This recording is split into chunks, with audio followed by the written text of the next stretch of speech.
Hey guys, welcome back to Clownfish TV. This is Kneon. We're going to talk about Space Jam 2 because somebody has to.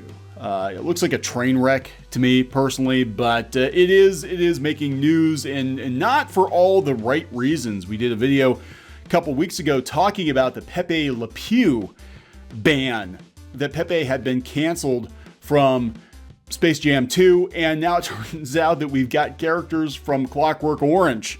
The Droogs are in Space Jam 2. We couldn't have Pepe Le Pew in Space Jam 2 because he was toxic and rapey, but we're gonna have characters from A Clockwork Orange that literally commit the R word in the R-rated movie. Go figure. So we're gonna talk about that. We're gonna talk about some drama, I guess, around the voice actors that Billy West is not in Space Jam 2 at all, and Zendaya replaces Kath Soucie as Lola Bunny. Of course, you know, Lola, they've toned down her boobage. That was another controversy about this movie. So far, this movie seems to be more notable for its controversy, I guess, or non-controversy, than it is for the film itself. Like, a lot of people are going to hate watch this movie, I think. I don't know. I'm not sold on it. I don't really like the idea of the Looney Tunes being in CGI anyway. It looks off to me, but whatever. Gonna talk about this. Before we get into it, please subscribe for more pop culture news, views, and rants, guys. We're over 184,000 subs. Thank you for the support. We do talk about animation, talk about movies, talk about comic books, whatever interests us that day. And this was a hell of a thing to find out, that we canceled Pepe Le Pew because they wanted to make sure that they weren't encouraging rape culture in Space Jam. That was the story we were given. And then it turns out that the Droogs from Clockwork Orange are in the movie. Who would put them in what's supposed to be a family-friendly movie anyway? So this is coming from TMZ. Space Jam sequel trailer, Clockwork Droogs cameo, Pepe remains sidelined. We couldn't have him in because he was problematic, but characters that commit literal R word in a PG movie. Go figure. Well, Pepe Le Pew's rapey behavior was apparently deemed too problematic to include in the Space Jam sequel. A group of actual on-screen rapists is set to cameo. You can't make this up. You can't make this up. The first official trailer for Space Jam: A New Legacy dropped this weekend. It shows LeBron James descending not just into the Looney Tunes world for a do-or-die basketball game, but into a world full of classic movie characters, hand-drawn or otherwise. In the new teaser, you will see LeBron and company on a basketball court in a stadium-like setting, which is full of real-life human cameos from the likes of Damian Lillard, Anthony Davis, Klay Thompson, and Diana Taurasi. But there's also a pantheon of greats from the cinematic universe, like Batman characters, Mad Max characters, Scooby-Doo, Game of Thrones, and A Clockwork Orange. One of these things is not like the other. Oh yes, we're talking about Alex and his gang of Droogs, famous for their all-white outfits and their bowler hats, and even more famous or infamous is their brutal R-word scene in the 1971 Kubrick film, which is depicted in graphic detail. Yes, it is.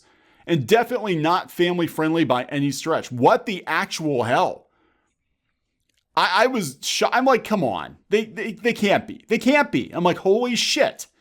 They went there. They actually went there. Look at that. A lot of people quickly noticed the Droogs' presence and questioned why they were even in the film at all, considering the nature of their scripted backstory. There doesn't seem to be much of an explanation at this point other than Space Jam cramming in as many memorable movie characters in the plot as possible, Ready Player One style, except for Pepe Le Pew. Pepe Le Pew, who actually gets his comeuppance in the scene that was cut. They call Pepe Le Pew out for being a creep, but we leave the actual R-word perpetrators in the movie. Go figure. Of course, the inclusion of the Droogs makes you wonder if they're in, why is Pepe out? You'll recall Pepe's grabby approach toward Penelope Pussycat was recently put under a microscope and was even likened to perpetuating RAPA culture, which drew mixed reactions. Interestingly enough, it was reported that Pepe ended up getting axed from the new Space Jam script entirely after some consideration. It's unclear if the R-word criticism had anything to do with it. but it seems likely Warner Brother execs might have already been thinking that. Pepe was featured in the original OG Space Jam, but doesn't seem to be anywhere in the sequel. Yeah, the scene that was shot, again, it was about Pepe getting called out for his crappy behavior. Let's put actual R-word perpetrators in this movie. Come the hell on.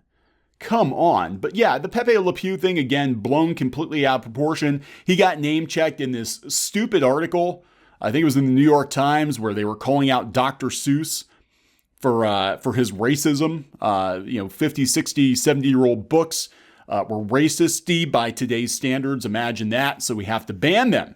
We have to ban them. Anything that makes us feel bad, we have to ban. Oh, by the way, Pepe Le Pew is problematic too. Now, they tried to cancel Speedy Gonzales. We did a video on that. Didn't go very well because a lot of Hispanics love Speedy Gonzales. So Speedy Gonzales is here to stay.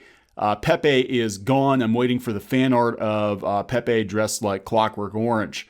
That's probably going to happen for sure. So here's something interesting. And this was brought to my attention by Honey Mutant Candle Squid on Twitter yesterday, that Zendaya is Lola Bunny. Zendaya is Lola Bunny, that Kath Soucie is out the door. So not only is Lola Bunny more flat-chested, it's not even the same voice actress, and also out the door is Billy West.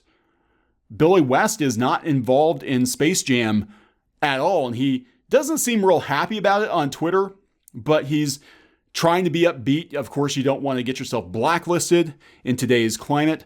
So he's not going to be like, hey, F you, Warner Brothers. He doesn't get the Ray Fisher pass to be able to do that. But he's not even in the movie, so he didn't get to go to the premiere. He'll probably see it on home video streaming, just like everybody else. This is coming from MovieWeb. Zendaya is Lola Bunny in Space Jam 2. Shortly after the premiere of the official trailer for Space Jam: A New Legacy, it was revealed that Zendaya has joined the sequel as the voice of Lola Bunny. In the original Space Jam, the cartoon rabbit was voiced by Kath Soucie, and it had been expected that Soucie would reprise the role for the sequel. Now it's been revealed that Zendaya has officially been cast as the new voice of Lola. This is like the Judy Jetson treatment. The original voice actress of Judy Jetson got ousted from the Jetsons movie and replaced with then hot Tiffany. That's what happened, if I remember correctly. She'd actually recorded all of her lines and everything. They're like, yeah, we want somebody that's very now. So they got Tiffany to come in and redub her lines. I don't know if Kath actually had the opportunity to even voice Lola, but it's kind of weird that a lot of the original voice actors are being cut. In addition to new voices, fans will notice from the Space Jam 2 trailer that Lola has also been given a visual makeover, looking more family-friendly compared to her appearance in the first movie. But let's put characters from A Clockwork Orange in it. What the hell? This is a result of director Malcolm D. Lee's decision to make the characters less sexualized in the sequel after watching the first Space Jam. But let's put Clockwork Orange characters in the movie. This is what the director said. Lola Bunny was very sexualized, like Betty Boop mixed with Jessica Rabbit. Lola was not politically correct. This is a kid's movie with Clockwork Orange characters. This is a kid's movie. Why is she in a crop top? I don't know. Why do you have actual rapists in your movie? It felt unnecessary, but at the same time, there's a long history of that in cartoons. This is 2021. It's important to reflect the authenticity of strong, capable female characters. Well, stay away from the crowd, Lola. Stay away from the crowd. I saw that scene. You don't want to go anywhere near these guys. Just saying. So Billy West. Yeah, check this out over the weekend. Gone but not forgotten on Twitter. Space Jam. Space Jam website. Hello guys, happy Saturday, for God's sake. Sorry to say I'm not in the new Space Jam movie as any of the characters. Some of my friends like Jeff Bergman, Eric Bauza, and Kath Soucie are doing the voices, and there's no way you'll be disappointed. Yeah, they wait till after the trailer drops to bring that out. Like, oh my God. It wasn't an original Space Jam film. The current cast and crew wouldn't be working on this reimagining. I was in high school when the first was in theaters. I never in a million years would think I'd be part of something like this. Thank you, Billy. Much respect. Thank you, my friend. You would not be involved if you didn't deserve it. Enjoy. So at least he's being cordial about it. I didn't know that they have a different Lola voice. It's not the first time. Kath Soucie was the original 96, and it was Kristen Wiig in 2011 for the Looney Tunes show. First time the character returned in any motion media, now Zendaya. I didn't know it was Kristen Wiig. I had no idea. I actually like the Looney Tunes show. I'm going to be honest. I like the Looney Tunes show. It was like Looney Tunes Seinfeld, and it would never fly today. I actually thought it was pretty good. But yeah, he was kind of surprised. Looking forward to seeing it. I'm looking forward to seeing it because I'm not in it, and I didn't get invited to see it. So there we go, guys. So Zendaya is the flavor of the month. She's flat-chested Lola in this family-friendly movie that features rapists. Gonna wrap it up. Please subscribe for more pop culture news, views, and rants, and we'll talk later.